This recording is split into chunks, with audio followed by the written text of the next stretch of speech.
This is one of my favorite pictures. Ran front page in lots of newspapers. I'm pretty sure I've still got a copy at home. I like to save historic front pages, and this was definitely one of those. Recognize it?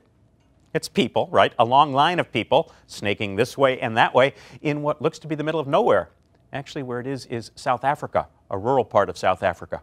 There are hundreds and hundreds of people in this line, and they're all waiting to get here to fill out a ballot, to cast a vote. This was in 1994, South Africa's first democratic elections, and people turned out from everywhere, even if it meant waiting in a line for hours. See, these people had been prevented from voting for years, for generations. Now they had a chance to have their voices heard, and they weren't about to squander the opportunity. So what about you? Are you going to squander the opportunity? Are you going to make sure your voice is heard? I know some elections are exciting, even inspirational. It's easy to go vote in those elections. And some elections just feel like an endless slog. You're frustrated. Maybe you're even a little disillusioned. That's not a good enough reason to stay home. Not unless you want your voice and your concerns to be ignored. Not unless you want to hand the keys over to people who might not have your interests at heart. People who, frankly, would prefer it if you did stay home and just let them run things. Is that what you prefer?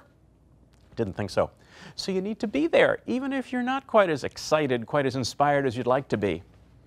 You know, I can think of 2 elections in my lifetime, 2 closely contested elections, where people said, why bother? It doesn't really matter which one of these guys wins. So they voted for third-party candidates, or they just stayed home. The first time, back in 1968, we got Richard Nixon.